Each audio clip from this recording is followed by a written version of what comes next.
Yo siguiente, vale, voy a presentar si quieres. El golpe de Belena. Guapa. Vale. Estáis perfectas. Ay, hace un calor.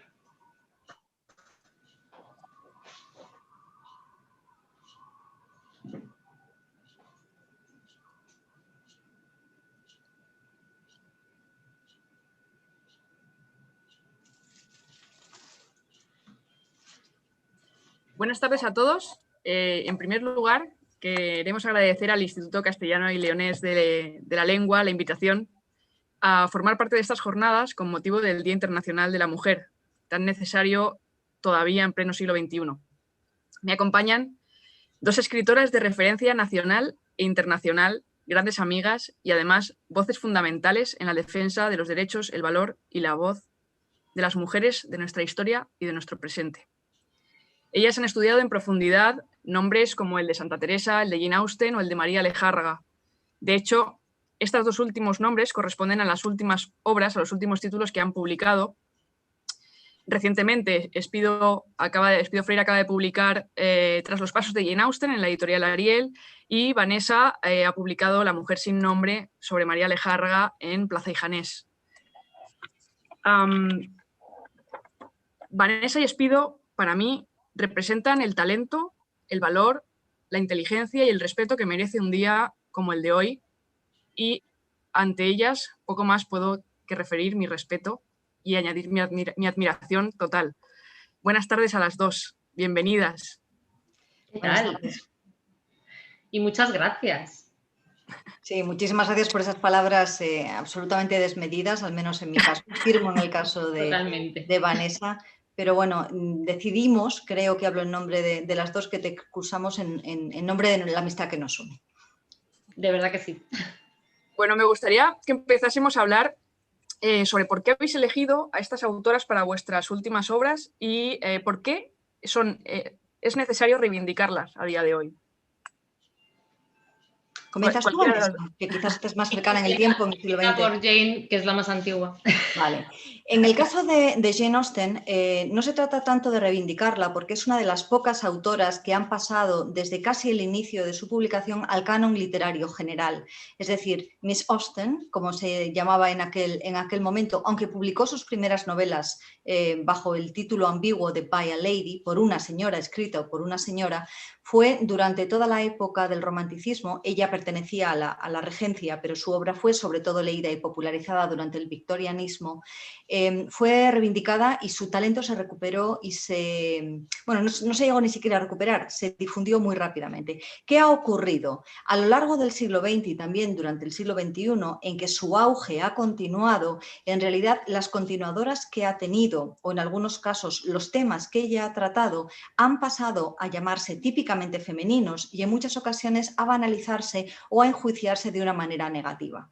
Para mí es particularmente interesante el contextualizar cuál era el mérito de su obra en aquel momento y también cuál es el mensaje que a las escritoras y lectoras del siglo XXI nos puede mandar esa autora. De un talento indudable, de una conversación chispeante, de una capacidad para reflejar la psicología humana y sus defectos enorme, y que Vanessa, que ha trabajado en dramaturgia durante muchísimo tiempo, estará de acuerdo en que es perfecta para adaptar, porque ella misma además partía de escribir en muchas ocasiones teatro de aficionados. Entonces, en mi caso, me interesa mucho el legado que muchas autoras de referencia nos han dejado, pero me interesa sobre todo contextualizarlo.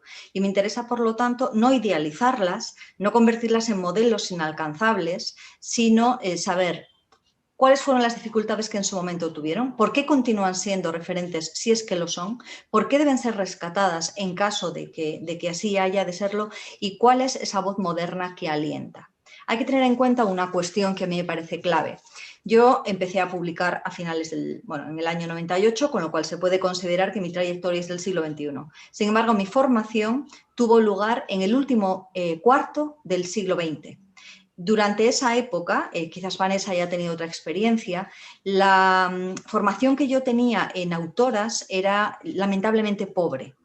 Eso que no estábamos hablando de épocas anteriores. Sin embargo, en el temario, por ejemplo, literario, no digamos ya artístico-científico, en lo que tenía que ver con lo femenino, había pocas diferencias entre lo que mi madre había estudiado y yo misma. Teníamos a las 3 grandes gallegas, Emilia Pardo Bazán, Rosalía de Castro, Concepción Arenal. Se salvaba posiblemente Santa Teresa de Jesús, más vista como un ser extraño que como un genio literario, y prácticamente no abordábamos ni tratábamos mujeres del siglo XX. Se excusaba alguna, pero no las estudiábamos ni en profundidad ni con la extensión que otros autores. La generación de las sin sombrero pasaba sin pena ni gloria, todo el siglo XIX, etcétera, etcétera. Para mí, por lo tanto, era absolutamente esencial encontrar voces femeninas que para mí fueran de referencia. Y las encontré más fácilmente en el mundo anglosajón que en el hispano. También porque mi carrera fue filología inglesa. Después eso lo he intentado corregir e incluso hipercorregir, hasta el punto de que gran parte de lo que leo ahora mismo son autoras contemporáneas, mis contemporáneas, algunas ya fallecidas y otras que están en activo, para descubrir si existe realmente un lazo que pueda unirnos y que por lo tanto podamos coincidir o disentir en determinados temas, y por otro lado para descubrirme como generación y a su vez contextualizarme. Este es un oficio solitario. Nos encontramos en muchas ocasiones no solamente aisladas, sino también perdidas. Y por lo tanto, aunque el referente masculino está por todas partes y es obvio decir que estamos leyendo también autores, yo por lo menos leo autores, pongo una especial atención a cuáles son las voces que en estos momentos tienen algo que decir. Esté luego de acuerdo o no, me gusten o no, considere que tengan una calidad literaria o que se encuentren en una dimensión más comercial. Pero desde luego mi contexto, o sea, he dicho ya varias veces la palabra contexto, de lo cual podéis deducir lo importante que es. Es decir, mi justificación para continuar hablando de ello y para continuar estudiando es esa. Vanessa, cuéntanos. Bueno, yo es que en mi caso a veces coincido tantas cosas con mi querida Espido que me dan miedo. Para empezar con el mundo anglosajón, solo que también desde la dramaturgia.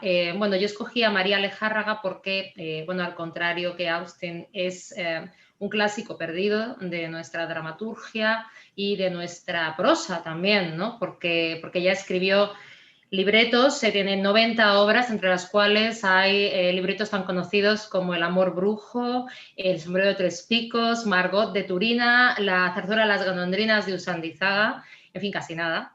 Está Tú eres la paz, que es una obra, es una de sus novelas, la primera, que alcanzó nada menos que 50 ediciones entre España y Latinoamérica, estamos hablando de principios del siglo XX.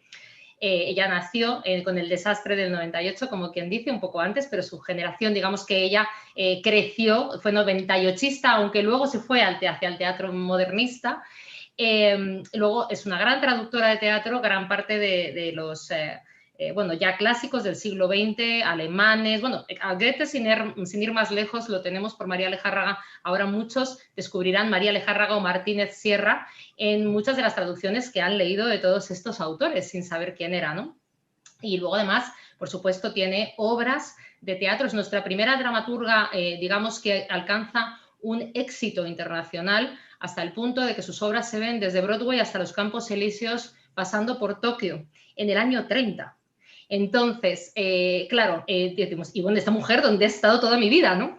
Bueno, pues toda nuestra vida ha estado bajo el seudónimo de su marido, Gregorio Martínez Sierra, que es a quien se estudia en realidad como padre del modernismo teatral, que fue un gran director de escena, eso nadie se lo quita, pero firmó lo suyo y lo de los demás. En este caso, por una tormenta perfecta de acontecimientos que hizo que, bueno, la propia María, digamos, en esos momentos del primer amor y de somos una comunidad de bienes y todas estas cosas, pues decidiera que, bueno, de momento ve firmando tú y luego ya veremos, y el ya veremos se convirtió en que él mismo se creyó el gran autor. Y bueno, pues desde ganar el Premio Nacional de Dramaturgia con Canción de Cuna, obra de repertorio en Broadway hasta hace nada, que ha tenido 5 adaptaciones al cine, ni una ni dos, 5. La que conocemos es la de Garci, pero tuvo una en Hollywood en los años 30, ha tenido otra en Argentina, otra en México, hasta La dama y el vagabundo, que ahora mismo ya se atribuye a un cuento que mandó María Lejárraga a Disney. Que bueno, que también pues decidió Disney que para qué iba a mencionar a la autora, hizo una versión, rechazó el tratamiento y lo convirtió, eran una gata y un perro, lo cual había tenido toda la lógica, era La gata egoísta, el perro Merlín y la gata egoísta se llamaba el cuento. Bueno, pues el tratamiento pues se lo rechazaron y es la autora de La Dama del Vagabundo. Lo que estamos hablando es de una autora total que, considerando que estaba rodeada de los grandes de la época, desde Juan Ramón Jiménez, que lo llamaba su amigo perfecto, hasta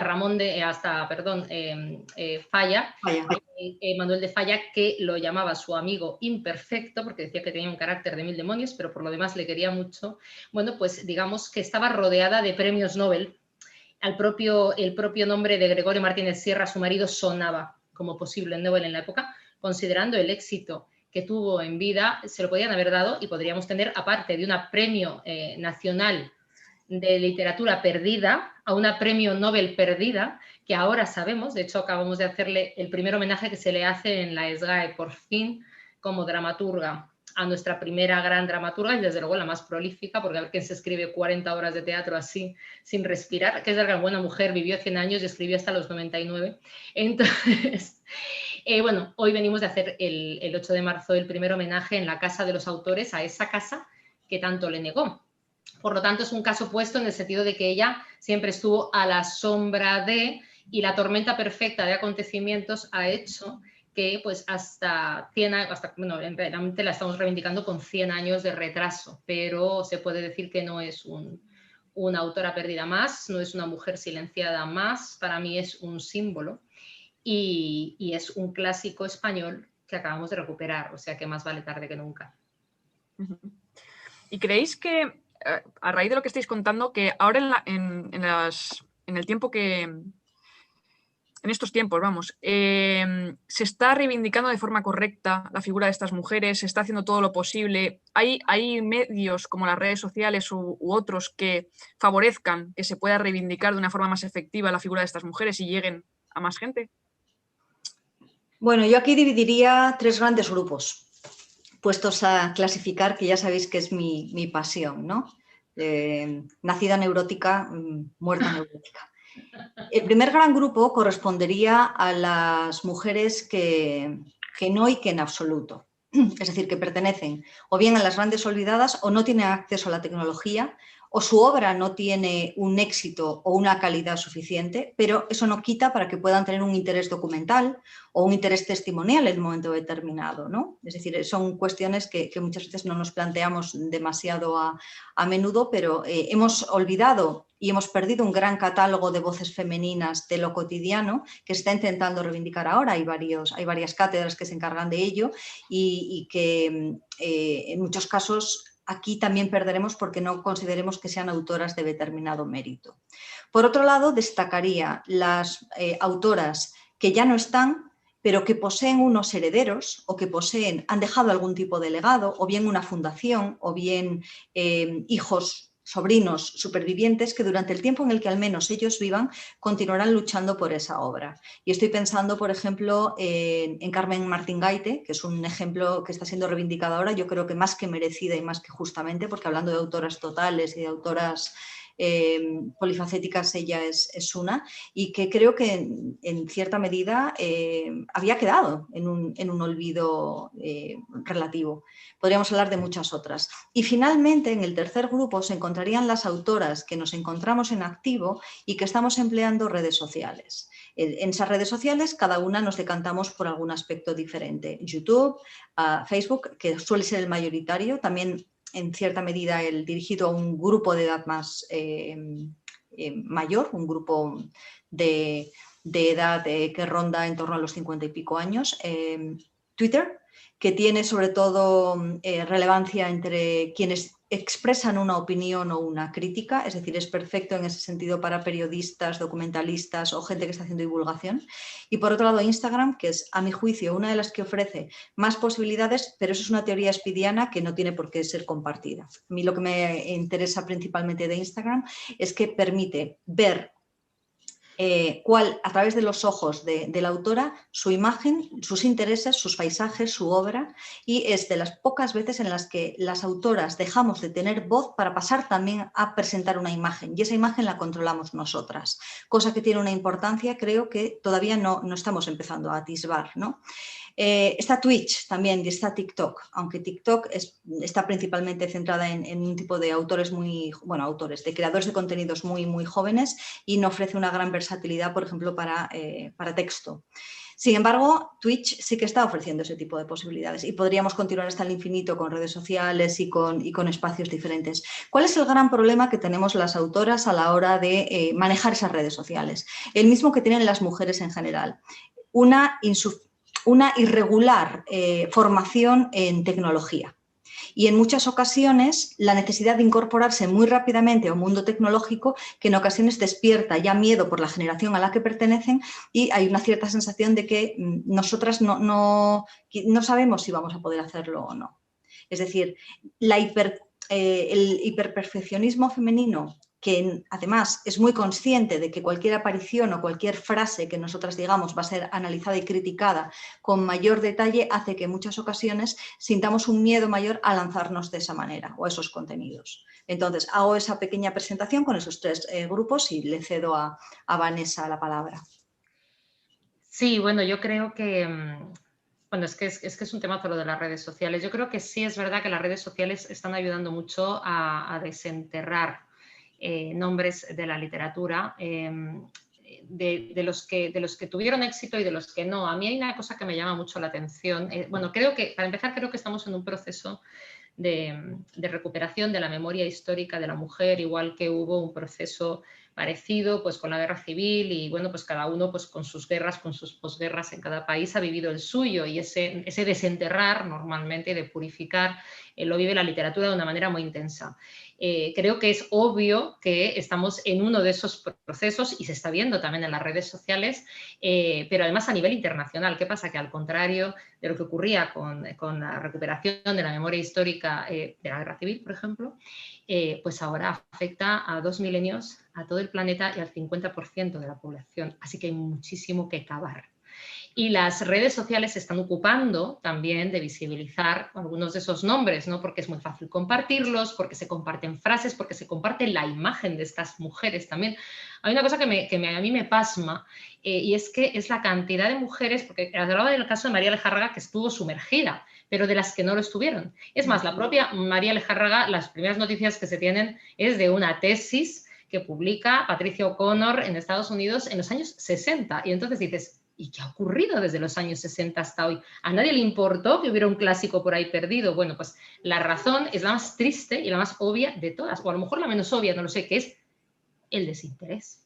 O sea, la absoluta indiferencia. Y yo he llegado a la conclusión, viendo un poco quién comparte todos estos contenidos también en redes, que probablemente, yo no digo que no haya habido hombres que hayan sacado a mujeres a la luz, a escritoras en este caso. Lo que digo es que en la mayoría de los casos somos mujeres las que tiramos de la mano de otras mujeres. Es decir, las mujeres contemporáneas han tenido que llegar las mujeres a la investigación y a la academia para tirar, pero ya no solamente de dramaturgas, de historiadoras, de científicas, de pintoras, porque yo me pregunto por qué, como tú decías antes, Espido, pues por ejemplo, yo no es que echara de menos a María Lejárraga cuando estudiaba, que bueno, que a mí me habría encantado que cuando a los 11 años de repente vi el Calígula de Camus, me quedé babeando y le dije a mi madre, ¿y esto cómo se hace? Esto se llama dramaturgia. Y dije, yo quiero hacer eso. Pues a mí a los 11 años me encantaría que alguien me hubiera explicado que una señora en los años 30 estrenaba en Broadway, porque no me habría tirado a una piscina sin fondo, sin referentes literarios. Porque si de la novela tenía alguno, de la dramaturgia ya, es que no había. Cero. Era como si las mujeres nunca hubieran puesto sus obras en un teatro. Entonces, yo creo que los nacidos con redes sociales ahora mismo tienen la gran ventaja de que todos esos contenidos les llegan. No hace falta que te lleguen en el colegio, que sería lo normal. Pero ya que no llegan en el colegio, yo qué sé, es que, por ejemplo, ¿por qué con las que tuvieron éxito, por qué no hemos estudiado a María Blanchard como la madre del cubismo? ¿Por qué no? ¿Dónde está Concha Espina? ¿Dónde están las que tuvieron éxito? ¿Dónde están las que sí ganaron premios de la crítica? Las que admiraron los propios críticos, que ya les costó lo suyo. ¿Por qué de repente hay una maniobra? O no es una maniobra, es lo que yo decía, la peor de todas, que no es una maniobra, es el desinterés, que me parece preocupante. O sea, ¿por qué de repente desaparecen a posteriori incluso cuando han tenido éxito? Es decir, no importa que haya una construcción de la humanidad por parte de ese 50%, o sea, no importa, ¿no? Entonces, claro, las redes sociales yo sí veo que en muchos casos, y sobre todo cuando llegan estas fechas, ¿no? De repente vuelan esos contenidos de un lado a otro, ¿no? Y como que Y bueno, por supuesto, con respecto a las actuales, sí estoy totalmente de acuerdo de que tenemos un síndrome del intruso, del impostor brutal a la hora de trabajar nuestros contenidos en redes sociales, porque es verdad que estamos sometidas a una crítica peor por el hecho de manejar nuestra imagen. Es decir, rara vez a un hombre, escritor o no, es decir, por el hecho de trabajar en el, sea un poco pedante decirlo así, pero en el mundo intelectual o académico, se le fiscaliza por una foto que ha puesto o por el aspecto que lleva. A una mujer sí. La realidad es que esto sigue siendo así. Las escritoras, y ahora te cito a ti, querida, que lo has dicho muchas veces y te cito mucho, cuando dices, también tenemos cuerpo. Y no pasa nada. No nos disminuyen las neuronas por eso. Podemos tener una imagen, ¿no? ¿Por qué insisto tanto además en ese tema? Por si quienes nos están viendo ahora se preguntan si tiene que ver con un intento narcisista o si tiene que ver con que queramos reivindicar cuestiones relacionadas, por ejemplo, con la sexualidad. No va por ahí, aunque quizás también vaya por ahí. Mi reflexión va por otro lugar. Nos encontramos principalmente en un mundo audiovisual, en un mundo en el que conviven muchas formas de conocimiento, pero la principal y la imperante es la audiovisual. También con un analfabetismo funcional importante que también justificaría parte de lo que está haciendo Vanessa, de lo que está diciendo Vanessa, perdón. Es decir, no solamente se ha olvidado a Concha Espina, sino que también se ha olvidado a un gran número de autores y de autoras del siglo XX, sencillamente porque no están dentro de los temarios y por lo tanto hay que reivindicarlos de una forma diferente. Pero bueno, del sistema educativo podemos hablar en otra ocasión y estaré encantada de hacerlo. La cuestión está en que si no tenemos ese espacio audiovisual, es decir, si no conquistamos literalmente el espacio de tanto las redes sociales como de los medios de comunicación y no los conquistamos desde donde podemos, es decir, hasta ahora los convencionales que tenían que ver con la televisión, las revistas y la prensa escrita, que era donde había principalmente imagen, la radio funcionaba por otro lado, eran otros quienes seleccionaban quiénes importaban y quiénes no importaban. Si en las redes sociales, donde podemos generar nuestro propio contenido y por lo tanto manejar, manipular, caricaturizar, divertirnos o sencillamente convertir en una cuestión canónica nuestra imagen, no lo hacemos y no lo hacemos por lo que ha definido muy bien Vanessa, que es el miedo al intrusismo, el miedo a las críticas, una idea preconcebida de qué tiene que ser una autora y qué no puede o no debe hacer o decir, estamos haciéndonos un flaco favor, porque ese espacio lo van a ocupar otros. Y exactamente igual que ha ocurrido en la televisión, exactamente igual que ha ocurrido en determinados sillones de mando o en cualquier otro lugar, lo que nosotras no hagamos va a quedar sin hacer. Entonces, ¿qué significa eso? No todas tenemos ni por qué hacerlo de la misma manera ni trabajar en lo mismo. Es decir, hay tantas voces y tantas variantes de trabajo como quien desee. Como si hay quien quiera seguir trabajando con seudónimo y en ningún momento dar su rostro y mantener una vida más anónima. Sin embargo, a esa posibilidad, a mi juicio, no deberíamos renunciar sin lucha. Y después es que hay otra cuestión. Hay una cierta visibilidad, luego podemos hablar de si esa visibilidad luego va acompañada con la crítica, con las ventas o con el prestigio de autoras, sobre todo cuando son muy jóvenes. Y de eso Vanessa y yo sabemos, comenzamos ambas jóvenes. Si además se tiene un cierto atractivo físico, infinitamente mejor. Hay que tener en cuenta que es un cierto atractivo físico, no hace falta que tengamos el rango de belleza ni de modelos, ni de actrices, ni de nada parecido, pasablitas. ¿Vale? Porque además, en el caso de una belleza desmedida, iría en demérito muy posiblemente del juicio intelectual. Pero eso también, nuevamente, es otro tema. Sin embargo, exactamente igual que ocurre con el resto de cualquier profesional, y en este caso la de escritora no es una excepción, esa visibilidad va disminuyendo hasta casi desaparecer según nos hacemos más mayores. Por supuesto que hay casos, y aquí podríamos mencionar algunas mujeres respetadas, queridas, y entre ellas está nuestra adorada Rosa Montero, está Almudena Grandes, están... Sin embargo, son excepciones, y son excepciones que continúan siendo el único sillón o de los pocos sillones que se ocupa en tal sitio, el único premio en 10 años que... Entonces, hay una cuestión importante respecto a qué atención se nos presta y cómo se nos presta, tanto a través de las revistas femeninas como a través de muchos otros espacios que continúan en cierta medida prolongando también la idea de canon de belleza y de prejuicios relacionados con aspecto físico y con valor. Y ahora que yo, Vanessa no, pero yo estoy dejando de ser joven, comienzo precisamente... Pero tenemos la misma edad. Bueno, pero siempre vas a ser joven. nos vamos a enfrentar exactamente al mismo tema de invisibilidad. Es decir, hay dos problemas. Una, la sexualización absoluta y por lo tanto la integración en temas mayoritarios y llamados serios, la no especialización en lo femenino, es decir, una relativa asexualización, similar a lo que Emilia Pardo Bazán mencionaba en cuanto al cerebro masculino, y como hablaba además como un mérito de ello. O por otro lado, el riesgo que podemos tener directamente de desaparecer.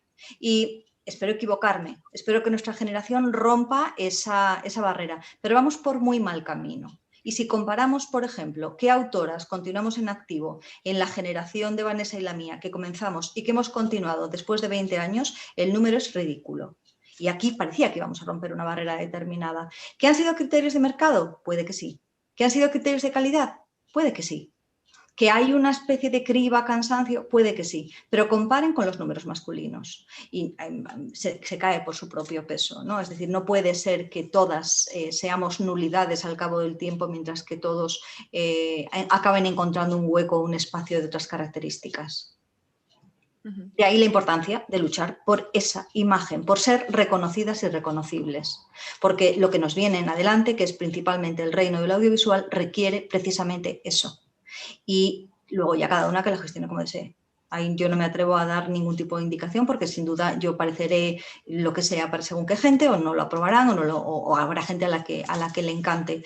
Y eso, por cierto, no tiene que ver con la labor que estamos realizando como autoras, sino que es paralela a la labor que estamos realizando.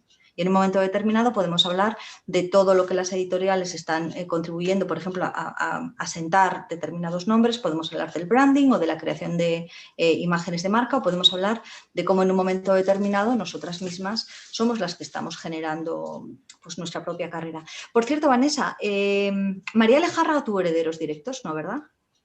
Son, bueno, de esa generación, prácticamente todos, ella y todos los que le rodearon no tuvieron hijos, pero ni Falla, ni, Sí, bueno, Jiménez tampoco, Lorca tampoco. Claro, entonces la mayoría está gestionado por sobrinos nietos, que son todos encantadores, tengo que decir. Sí. Empezando por Antonio González Lejárraga, que ha sido nuestro cómplice, sí. Justo hilando con lo que estabas diciendo, Espido, has hablado un poco del tema de las nuevas generaciones y lo que se encuentra recurrentemente en la prensa, en los medios de comunicación, es el término, hay una nueva generación, un relevo generacional. ¿Esto lo consideráis vosotras real? ¿Creéis que realmente hay un relevo generacional en la literatura femenina? Y si es así, ¿cómo responde ante esto, ¿no? Tanto la prensa como la sociedad? Porque estabas comentando precisamente que las autoras que empiezan 20 años después, la mayoría han desaparecido. ¿Por qué se produce esto? ¿Qué respuesta social puede estar causando esto?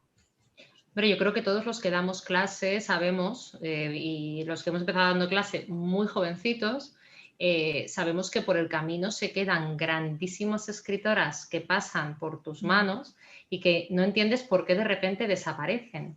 Y una vez me acuerdo que hablando con Rosa Regás me dijo, porque es que como la conciliación es un mito, dice, a mí me pasa lo mismo, llevo años viendo como hay grandes talentos narrativos que pasan por mis manos que desaparecen en el momento en que tienen familia. Entonces, esto sigue pasando. Yo he hablado muchísimas veces, porque además, igual que decía Espido antes, que este es un oficio solitario, bueno, necesitas que sea solitario y volvemos a la habitación propia y volvemos a la necesidad de poderte encerrar y que no tengas a los niños diciéndote, mamá, la comida, y que alguien pueda cuidar de ellos mientras estás escribiendo, es que si no, tú me dirás, ¿no? Entonces, claro, yo creo que hay un gran problema, de hecho, esto es tremendo, lo estoy pensando en alto casi después de escucharte, Espido, pero de las escritoras que has ido mencionando, de la generación nuestra y también de la que viene inmediatamente anterior, ¿no? La de Rosa Montero, por ejemplo, la mayoría no tenemos hijos. Es tremendo, es decir, la mayoría de las que seguimos en activo. Algunas sí, Pero es que también se puede hacer un análisis con eso. O sea, lo que quiero decir es que, digamos que los derechos de la mujer, la generación anterior a la nuestra, los tuvo que luchar y tuvo que ponerlos sobre el papel. Nosotras somos una generación de transición que nos ha tocado ejecutarlos en la práctica. ¿Y qué pasa al ejecutarlos? Pues que no los puedes ejecutar porque resulta que la sociedad, ya no estoy hablando del hombre, la sociedad en la que ha nacido esa generación de mujeres libres, entre comillas, con unos derechos ya adquiridos, resulta que ha nacido en una sociedad que no estaba preparada para albergar a la nueva mujer que ha nacido. Y entonces está por ver si la generación nueva ya, digamos que tiene otro encaje o la sociedad ha evolucionado a su ritmo o también va unos pasos por detrás. Es decir, es muy difícil en todas las profesiones, pero en las que necesitan investigación, en las que trabajamos en casa, es todavía más complicado tener ese espacio si no hay una conciliación y si no hay alguien que no al 50%, sino a veces al 80% puede tomar las riendas del hogar. Es decir, las riendas del hogar, trabajes o no trabajes, siguen perteneciendo o sigue tirando de ellas la mujer. Ya no sé si por tradición, ya, o sea, no sé, yo soy muy ambientalista, yo no creo en la genética, en estas cosas. Pero bueno, a lo que voy es a que yo no sé si es verdad que hay una brecha generacional. A mí, ya para empezar, si hablamos de brecha generacional en la literatura femenina, yo no manejo el término literatura femenina. A mí es un término que me produce entre arcadas y no sé cómo decir. O sea, este invento de la literatura femenina surgió en el siglo XIX para hablar de una literatura de niñas para niñas, vacía y facilita, y de mujeres para mujeres. Entonces, todo lo que hoy se titula como bajo este lema horrible de literatura femenina, cae el peso del siglo sobre esa autora y parece que es que sigues escribiendo para chicas, literatura que intelectualmente no te plantea demasiadas barreras. Entonces yo, para empezar, y lo sé porque es uno de los temas que planteábamos, hablando si hoy en día en los medios de comunicación tradicionales se trata bien o no la figura de la mujer escritora, yo diría claramente que no. Es decir, mientras los críticos, digo los críticos porque hay más críticos hombres que mujeres, pero bueno, en general, sigan hablando los periodistas de literatura femenina, tenemos un gran problema. Porque es que no saben lo que están diciendo. Pues mira, precisamente por... Perdona, Espido, te he interrumpido. No, por favor. Que precisamente la cuestión era también si los medios de comunicación, cómo están tratando los medios de comunicación la literatura escrita por mujeres. Precisamente por lo que acabas de decir. Este tipo de términos que hacen daño o que hacen más mal que bien, ¿no? al sector, ¿no? Dinos, Espido, es que te he interrumpido y me he quedado ahí un poco con el... No te preocupes, no, era efectivamente, se intentó durante parte del 20 y al principio del 21 reivindicar y darle un sentido positivo a literatura femenina. Mi impresión es que se ha fallado, es decir, que cuando se habla de literatura femenina se habla de una literatura de segunda y se perpetúa una idea que es que las chicas jugamos en una liga distinta. Entonces, no solamente es eso, sino que a la hora de establecer competencias y competitividad, las dos cosas, ¿vale? Se nos acaba comparando con otras mujeres y además entablando relaciones de rivalidad con otras mujeres. Como en las Olimpiadas, vamos. Exactamente igual, la Liga de las Chicas. Entonces, eso es particularmente preocupante porque, bueno, se cree como se cree una correlación entre autores y entre obras. El hecho del género no debería ser una de las cuestiones más importantes. Podríamos hablar de contemporáneos, podríamos hablar de temática, podríamos hablar de origen geográfico, pero en ese sentido yo me niego, y por una razón muy clara y además muy egoísta, es que salimos perdiendo. Es que continúa existiendo un prejuicio importantísimo frente al cual yo además de hecho me niego a hablar directamente, y Marina lo sabe porque en alguna ocasión lo he dicho de una forma contundente y espero que no grosera, pero sí contundente. Es decir, me parece un debate que he superado. Me parece que, por lo tanto, hablar de literatura femenina en estos momentos es algo que no me interesa, sinceramente. Me alegra además saber, nunca habíamos hablado Vanessa y yo en concreto de esto, pero me interesa saber que también. Hablábamos de los medios de comunicación. Vamos a ver, nuevamente aquí voy otra vez con mis subgrupos y mis subcalificaciones, ¿vale? Nuevamente aquí hay otro problema. Nunca nada es tan sencillo como creemos. Por un lado está la crítica profesional o la crítica especializada, en la que se intenta y muchas veces se logra hacer un esfuerzo de objetividad y un esfuerzo además de criterio en la obra, más centrada de hecho en el resultado de la obra que en el autor. ¿Cuál es el problema? Que la mayor parte de las veces se analizan pocas obras femeninas. Es decir, que existe un sesgo y ese sesgo llega a esa crítica especializada, salvo el caso de tesis o de investigaciones, generalmente en cátedras femeninas o, como decía antes Vanessa, impulsadas a su vez por investigadoras femeninas. Por ejemplo, el Premio Nacional de Biografía el año pasado creo, recayó sobre una magnífica biografía de Concepción Arenal, que está ahora además en exposición en la Biblioteca Nacional, hecha por Ana Caballé, realizada por Ana Caballé. Hay una excepción, hay una magnífica biografía realizada por Ferris de Carmen Conde, que me gustaría destacar. Sin embargo, nuevamente el caso de José Luis Ferris es una excepción. La mayor parte de las veces nos encontramos con que esos objetos, y repito, me pueden sin duda mencionar muchas otras excepciones, pero lo cierto es que dentro de la crítica especializada muchas veces encontramos esa escasez, esa falta de interés por la razón que sea. Después tenemos la crítica periodística o una crítica más divulgativa, en la cual muchas veces la crítica es ad hominem, o en este caso ad mulierem, es decir, en la cual entran filias, fobias y en muchas ocasiones no son ajenas a qué grupos editoriales se pertenece. Y con determinados éxitos o determinados aluviones de críticas que hemos obtenido, tanto Vanessa como yo, hemos tenido la suerte de concitar mucha atención de los medios de comunicación, hemos podido experimentar hace 20 años de una forma muy similar ahora, de qué manera los prejuicios entrelazados de una manera o de otra se cuelan. Y ahí, nuevamente, los críticos suelen ser una mayoría masculina, aunque en menor medida que en la crítica especializada. Y por otro lado tenemos otro tipo de crítica, que es la crítica de opinión o la reseña, que se ha popularizado principalmente a través de redes sociales y que ha democratizado la opinión y que generalmente se mide con criterios muy poco literarios, pero que sí que tiene que ver con el gusto, la afinidad o la simpatía, por el autor o por el tema. Lo conocerán porque generalmente evalúan a los autores con estrellitas, ¿no? O sea, como las valoraciones, por ejemplo, de Amazon o las valoraciones de otro tipo.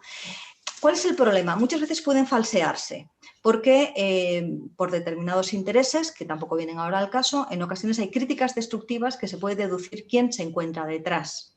En otras ocasiones esas críticas no tienen un valor literario, pero sí que tienen un valor de influencia entre determinados seguidores o entre determinada comunidad creada por esa persona y que por la razón que sea está generando una opinión o una actitud determinada hacia esa autora o hacia esa obra. Y repito, la mayor parte de las veces se genera por afinidad con el tema, por afinidad con el género, me refiero a género literario o subgénero literario, negra, histórica, etcétera, o por afinidad con la propia autora. Entonces hay fenómenos comerciales, por ejemplo, de una vida relativamente corta, pero que cuentan con un gran estallido por parte de esa crítica, que la crítica especializada nunca abordará. Y al contrario, autores que reciben una gran atención por la crítica especializada, pero que no llegan al gran público.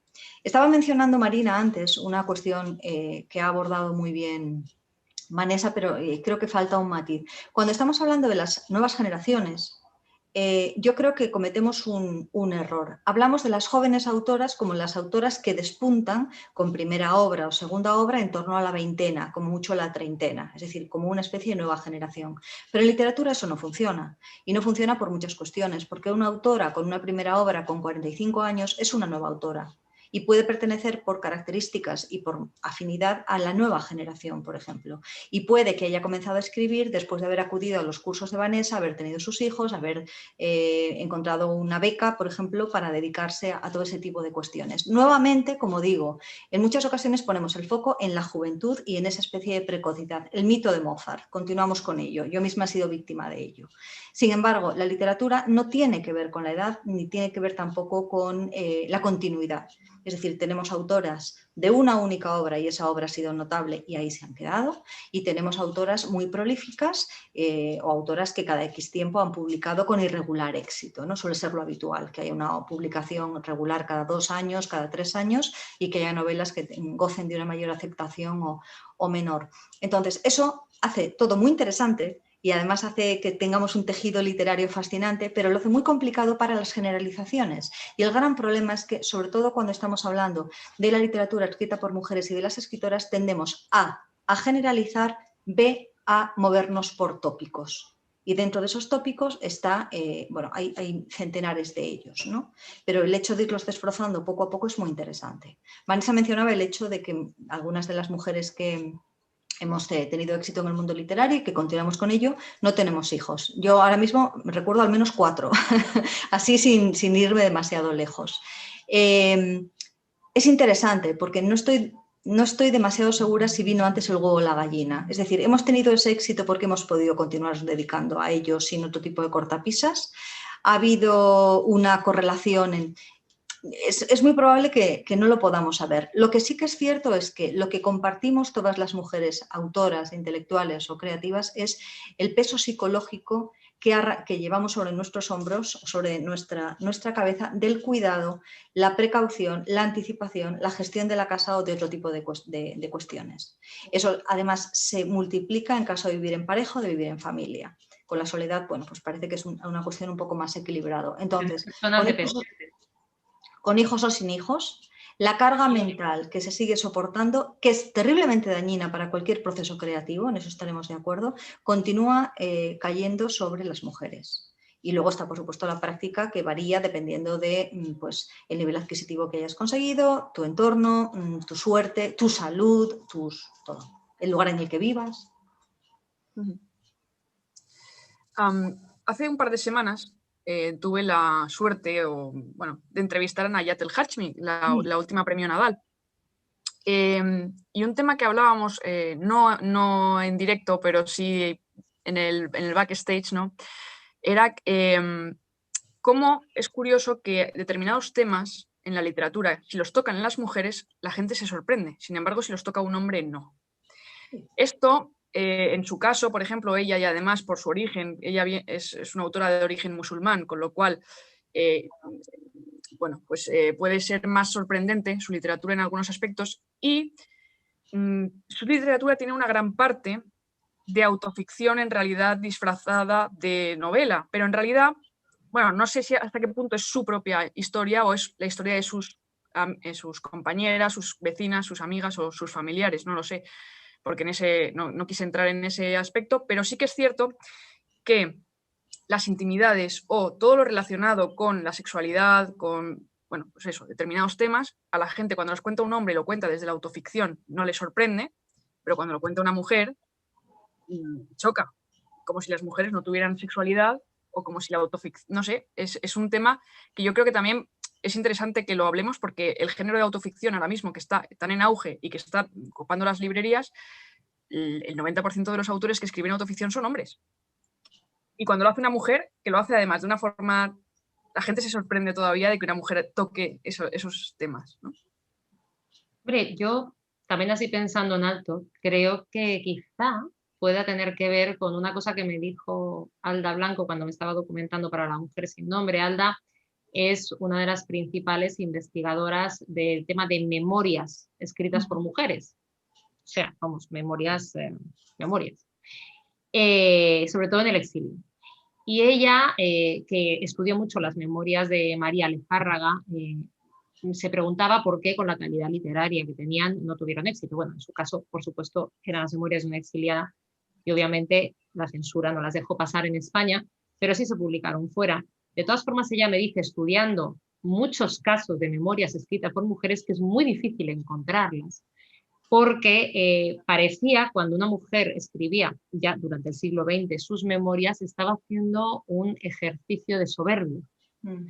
Es decir, ¿a quién le podían interesar las memorias de una mujer? ¿Cómo se atrevía a escribir sus memorias, ¿no? Entonces dice que hay muy pocos casos en la literatura. Yo no, la verdad es que nunca me había parado a pensar en esto y me pareció curioso, ¿no? De memorias escritas por mujeres. Entonces, si eso lo llevamos al tema de la autoficción, que evidentemente no es lo mismo, pero puede nacer también de la misma raíz, a lo mejor es verdad que no existe demasiada tradición, precisamente por este motivo que estaba exponiendo, de que las mujeres hablemos, a no ser que sea de manera sumergida, a través de un personaje, en boca de otro personaje y no tanto exponiendo nuestro propio nombre y nuestra... O sea, como que hay una especie de pudor. O sea, una vez más, ¿quién se van a pensar que soy o voy a recibir algún tipo de ataque. Entonces mejor hago la traslación a un personaje que en el fondo, la mayoría de las veces se va a saber que soy yo, y entonces, pues bueno, pues más o menos te sientes como más cómoda. No lo sé, o sea, es una teoría que me acabo de inventar sobre la marcha, pero la realidad es que me llamó la atención lo de Anda, ¿no? Y sí es verdad que, por ejemplo, se sorprenden a veces, bueno, en determinados contextos. Yo recuerdo una vez como anécdota en la Semana Negra de Gijón, yo estaba con mi segunda novela, con Mitología de Nueva York, que era un thriller, pues era una metanovela, un thriller realmente sangriento, que una de las primeras cosas, bueno, yo estaba en una mesa presentándolo con varios autores muy reconocidos de novela negra, en este caso, y una de las primeras cosas que tuve que escuchar, a ver, ahora me sonrío porque luego terminaron siendo grandes amigos, pero en el momento me podía haber enfadado, ¿no? Dijeron, anda, y con esta carita de buena que tiene, todo porque leyeron unos fragmentos de una de las escenas que era pues bastante sórdida, ¿no? En o sea, lo brutal del asesinato y bueno, olía bastante a carnicería, la verdad. Entonces, claro, yo decía, pero vamos a ver, antes que no hay referentes de autoras que no solamente han escrito thriller, sino novela negra. O sea, quiero decir, es que parece que te has caído en ese momento de la marmita, ¿no? Entonces, sí es verdad que sorprende que determinados temas los trates sobre todo de una manera explícita. O sea, a una mujer no se le... no se supone que deba de ser explícita. O sea, si eres explícita ya es como un, no sé, es como le decía a Pardo Bazán en su día, le decía a la crítica para halagarla que escribía como un hombre, ¿no? Pues bueno, pues esto todavía pasa, ¿no? Te dicen, bueno, si es que eres una mujer y pensamos que al leerle el texto eras hombre y de 50 y tantos. Esto sigue ocurriendo, sí. Respecto a las memorias es curioso porque estoy pensando en las de María Teresa León, que fueron también muy interesantes, que escribió justamente antes de perder la memoria y en la cual hacía alusión precisamente a esa pérdida de la memoria y que no dejan de ser un testimonio de una mujer extraordinaria. Pero luego también en según qué casos nos encontramos con memorias en las que la excusa para que la mujer la cuente es hablar del hombre con el que han compartido su vida. Suele ser el caso de memorias de mujeres artistas que a su vez han convivido o se han casado con artistas. Hay otra excepción, hay una tradición muy interesante que viene desde finales del 18 sobre todo, no soy una experta en el tema, puedo estarme equivocando, que tiene que ver con el diario y el diario publicado, también con las correspondencias. De hecho, la correspondencia literaria, por ejemplo, es una de las fuentes más interesantes de conocimiento de vida privada. Pero en el caso del diario, la gran obra monumental diarista del siglo XIX es la de Anna Isning, ¿no? Es un diario además que ella escribía y reescribía y que fue una novela, o sea, no fue una novela, fue un diario que después extractó, incluso en algunos momentos noveló para evitar el daño producido a según qué gente. Y en que ella muchas veces se planteaba si tenía algún tipo de interés. Es decir, para ella era su vida, era su terapia, era su habitación privada, pero se preguntaba hasta qué punto, bueno, Anna Isning se preguntaba casi de todo, ¿no? Cosa que, por ejemplo, en otro tipo de diarios masculinos no hay una constancia de ¿esto para qué? En ocasiones hay ¿esto para quién? ¿Quién me leerá? ¿Quién recogerá mis palabras póstumas? Y de hecho sería muy interesante que en algún momento realizáramos una conversación o una mesa redonda acerca de cómo han evolucionado las preguntas que se hace cada autora, los autores también, ¿no? Pero en el caso de las mujeres hay una especificidad determinada en el 19, en el 20 y en el 21 y que tienen que ver con la identidad y tienen que ver también con la identidad del lector y con la calidad o con la factura de aquello que estamos realizando. Yo comienzo, tras los pasos de Jane Austen, con una cita que está extraída de una de las cartas a su hermana Cassandra, y le dice, ¿qué te cuento hoy? ¿Cuál de mis importantes tonterías voy a contarte para entretenerte, ¿no? Me pareció delicioso porque efectivamente a partir de ahí lo que le comienza a contar es me he ido a Bath de compras, te he comprado 2 metros de encaje, me he gastado una pasta que no tengo, la mía y la tuya, en comprarte unos metros de no sé qué, de no sé cuánto. Pero ¿qué ocurre? Era la primera vez que había cobrado derechos de autor. Por lo tanto, si no me equivoco, igual estoy confundiéndome de carta. Entonces, el hecho de que ella se pudiera gastar dinero era que se podía gastar por primera vez un dinero propio. Un dinero que no procedía de la asignación familiar, que cuando su padre había muerto había sido muy, muy magra. Y además ella, como una tía solterona, gastaba gran parte de su dinero en regalitos hechos por ella o comprados por ella para su caterva de sobrinos, que eran muchos y muy variados, y también en obras de caridad. Entonces, esas dos líneas nos hablan no solamente de cómo se sentía ella y del espíritu juguetón que siempre mantenía con su hermana, un intento constante de alegrarla y de entretenerla, sino también de cuál era la realidad de una mujer que vivía como una clase media, en muchas ocasiones con unos ingresos muy, muy lamentables, y que después ha hecho ricas a mucha gente, editoriales, ilustradoras e incluso autoras. No nos ha hecho ricas, pero autoras que hemos escrito sobre ellas nos hemos beneficiado de ello, ¿no? Entonces, eso me parece muy, muy interesante, porque me obliga a plantearme en la autoficción hasta qué punto la mujer es interesante en cuanto a sujeto de o en cuanto a objeto de. Entonces, puede que en un momento determinado su mirada pueda interesar siempre que se quede aparte. O puede que nuevamente como objeto, convertida en el tema de interés de un Emmanuel Carrère, por ejemplo, estoy pensando, ¿no? De cualquiera de los, por no mencionar ningún colega español, pero cualquiera de los grandes autores de autoficción que hay ahora, se toman a sí mismos muy en serios. A mí la autoficción no es el género que me despierta mayor entusiasmo, pero sí que me interesa mucho desde lo psicológico. De hecho, en verano impartiré un curso sobre autoficción, memoria, recuperación y emoción. Porque en el caso de la mujer muchas veces tiene que ver con un testimonio emocional, mientras que en el caso del varón tiene que ver con dejar por sentado quién soy yo y dónde he estado. Tiene más de crónica que, por ejemplo, de diario. En el caso de la mujer, en cambio, en muchas ocasiones continúa siendo un diario. ¿Y el diario para qué? Mientras que la crónica, ¿para quién? Y me ha quedado bien, o sea que lo voy a dejar ahí. Pues mira, bueno, nos vamos de tiempo un poco, pero os voy a contar una anécdota sobre lo que estamos hablando precisamente, ¿no? Porque lo que decías, los diarios, ¿no? ¿Quién me leerá? Se plantean los hombres o... Las preguntas son distintas, ¿no? El planteamiento es distinto, pero bueno, muchos autores, aunque no han escrito una autobiografía, han dejado pensando que alguien vendría detrás y sacaría, ¿no?, a la luz esa historia. Y además, una historia que probablemente se pueda prever que años después tenga un peso en la sociedad que venga, ¿no? Por citar el libro que tú has citado, la biografía de Carmen Conde, de Ferris, que precisamente también escribió la de María Teresa León, que es otra autora que has citado, ¿no? Carmen no pudo escribir su autobiografía porque por la época que le tocó vivir, si hubiera escrito su autobiografía, hubiera acabado bastante mal. Sin embargo, es curioso cómo ella dejó una caja cerrada en la que ponía... Acabas de silenciar tú misma esto. ¿Qué? Uy, y ahora acabas de irte. Dios. Nos hemos quedado con la intriga. No te vayas. ¿Qué decía la caja? Marina, vuelve. Marina, regresa. Ay, perdón un segundo. Es que... Esta mujer, como sabe, crear intriga.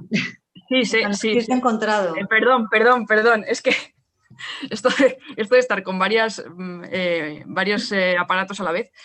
¿Qué decía la caja? Que es donde te has quedado. Sí, decía la caja no abrir nunca. Y en esa caja, claro, si vosotras quisierais crear expectativas en alguien, ¿qué pondríais? Secreto, top secret, no abrir. Pues ella en esa caja tenía todas las cartas que hablaron del verdadero amor de su vida, que fue otra mujer, y que ella jamás pudo contar, ¿no? Entonces, un poco hablamos también del tema del pudor, el tema de que nos juzguen, el tema de cuáles pueden ser las consecuencias para una mujer hablar de algunos temas de autoficción. Hoy por hoy no son los mismos temas, evidentemente, que hace 100 años, pero es posible que todavía muchas mujeres, como se sorprendía el otro día Nayat El Hachmi, tengan miedo de decir determinadas cosas o se sorprendan de que haya gente que juzgue algunos temas que ellas como mujeres tocan en sus novelas.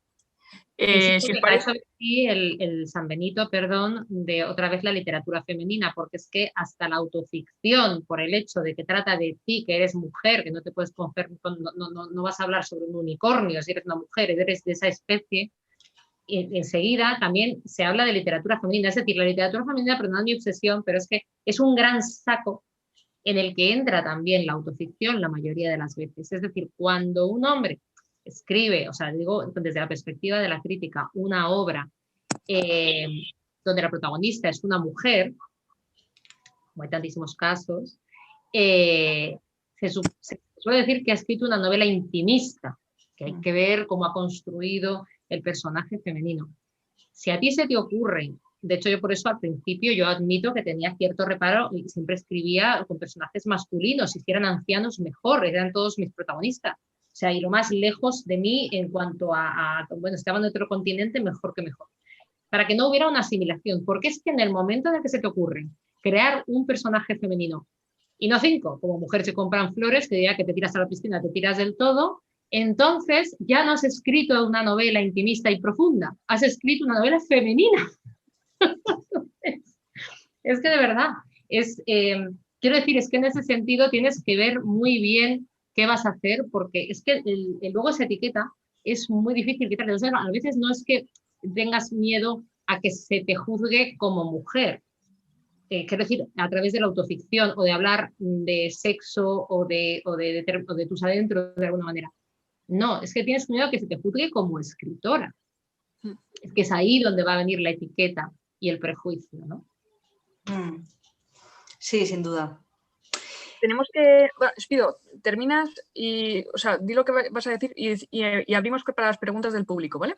Nada, solamente una cosa, que en el caso de obra-autor, el interés muchas veces que se despierta es similar y la manera en la que se mezclan los temas pertenece al mundo tanto de los hombres como de las mujeres, pero en el caso de las mujeres solo se espera que su vida se haya transformado en literatura. Es decir, no se le reconoce estudios, no se le reconoce otro tipo de influencias ni la capacidad de fabulación. Entonces hay muchas veces que haya cierto miedo a hablarte según qué temas, no es mi caso, pero que haya miedo a hablarte según qué temas porque inmediatamente te identifican autobiográficamente con ello. Lo ha explicado muy bien Vanessa y con eso corto. Santiago, si nos pasas las preguntas del público. Sí, buenas tardes a las 3. Buenas. Pues en el chat han estado realizando varias preguntas. Si queréis os las voy soltando y las vais contestando las máximas posibles. La primera, para ambas. ¿Creéis que se señalan demasiado las obras de autoras femeninas en la actualidad? No, en absoluto, no. No, de hecho además es que hay una falsa impresión de que estamos por todas partes. El porcentaje de mujeres que están publicando ahora mismo, que se puede comprobar, se continúa siendo en torno a un 20% de novelistas y menor en el caso de dramaturgas. De manera que no, ni siquiera por una hipercompensación. Otra cosa es que todos tenemos un sesgo. Entonces, dependiendo de qué es lo que leamos o qué es lo que nos llame la atención, tendremos la impresión de una hiperpresencia. De hecho, tanto Marina como yo, no sé ahora Vanessa en qué está en eso, que organizamos de vez en cuando actividades literarias, nos las vemos, nos las deseamos muchas veces para encontrar nombres femeninos variados en según qué áreas, porque no hay tantas. Bueno, de hecho, lo has dicho muy bien, en la dramaturgia, a ver, las haylas, pero es difícil que lleguen a la cartelera. Es decir, quizá en los últimos 10 años y gracias a algunos teatros públicos, por ejemplo, el Centro Dramático Nacional, hemos empezado a entrar en teatros grandes, digamos, de la capital. Algunas autoras, casi todas de mi generación, pero todas habíamos estrenado ya en 4 o 5 países nuestras obras antes de llegar a España, ¿no? Es verdad que eso es muy común también en la generación de dramaturgos actual. Es decir, aquí se estrena antes a un autor muerto y francés que vivo y español, a pesar de que los grandes taquillazos los suelen dar los autores vivos y españoles, pero ya no pongo género, digo en general. Quiero decir que el dramaturgo joven, normalmente aquí ya no es joven cuando estrena, o sea, que decir, ya puede tener nietos perfectamente, o sea que eso es un mal que tenemos, y si es mujer, es verdad que suele ser pues un problema mayor. Pero bueno, se está intentando y de hecho precisamente en esta temporada podemos ver en la cartelera una cantidad de mujeres, así que espero que me quiten la razón cuanto antes. Siguiente, para las dos. ¿Qué autoras pensáis que se pueden rescatar a día de hoy y si tenéis algún proyecto relacionado con alguna de estas autoras?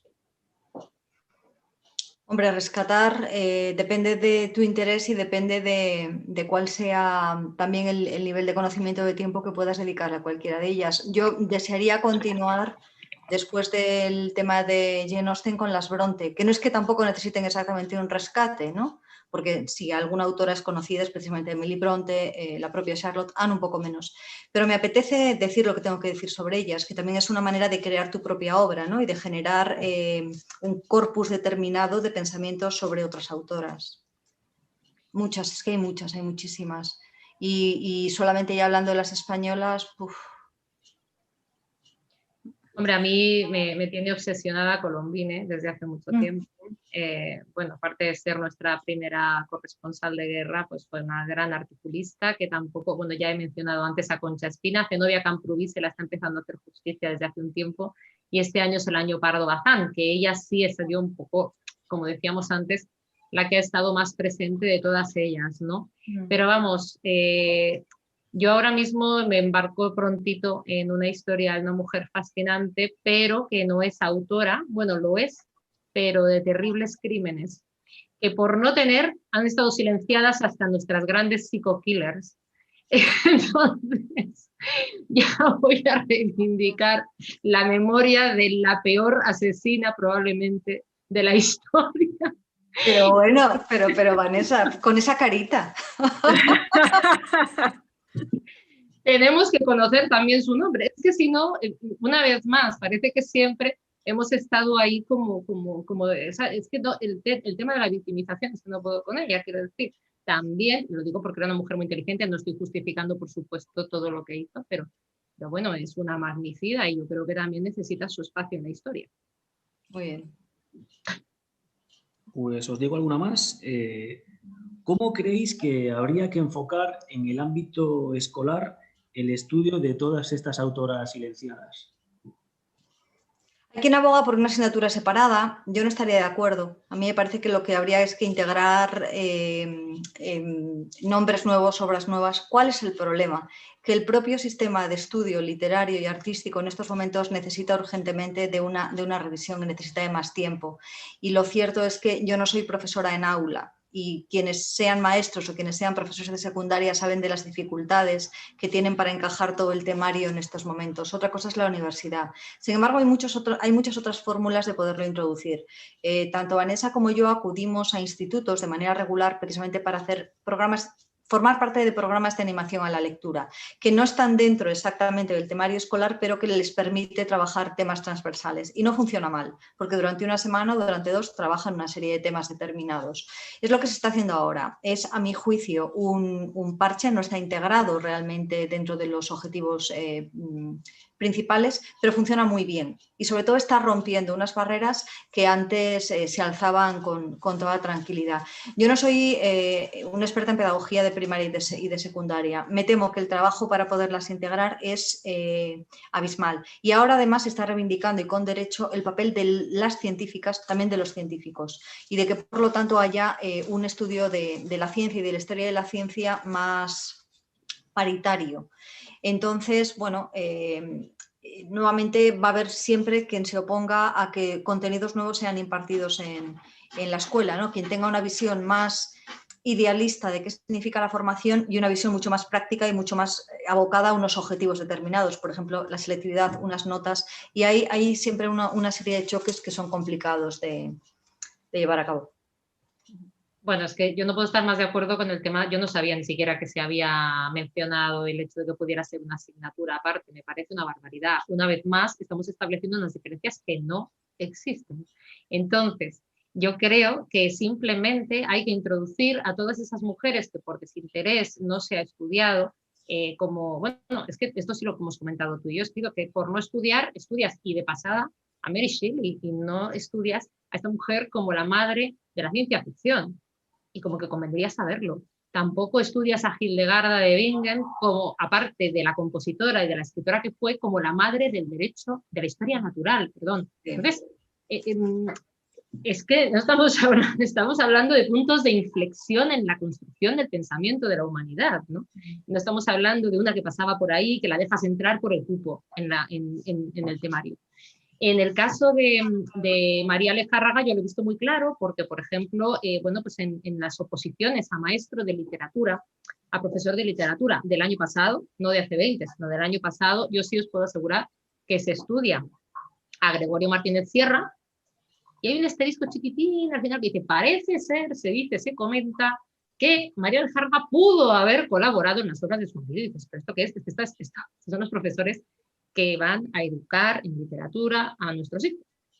Entonces, esto del año pasado, con lo cual, efectivamente, es urgentísima una revisión y, desde luego, no establecer una diferencia y una catalogación extraña de mujeres y hombres por separado, porque si no, ¿qué estamos educando? ¿No? Tiene su justificación, ¿eh? Lo que ocurre es que yo creo que, es decir, dentro de las posibilidades, a mí me parece más interesante que se pueda integrar. Ahora es mucho más laborioso también. En fin, es un tema que hemos apuntado unos cuantos que dan para cursos o para conferencias posteriores. Bueno, Vanessa, despido. Muchísimas gracias. Muchísimas gracias. Reitero el agradecimiento al Instituto Castellano y Leonés de la Lengua y a todos sus patronos por haber organizado estas jornadas y por haber contado con nosotras. Muchas gracias a todos los que habéis estado ahí, a los que habéis lanzado preguntas. Nos vemos muy pronto, eso esperamos. Claro que sí. Muchísimas gracias a todos. Gracias a vosotros. Chao.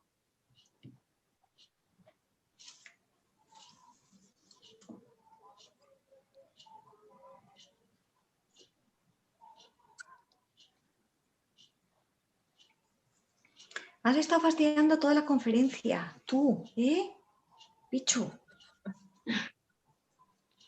Mi bicho particular anda por aquí suelto. No sé si está muy... Ya lo habéis visto, ¿no? O sea...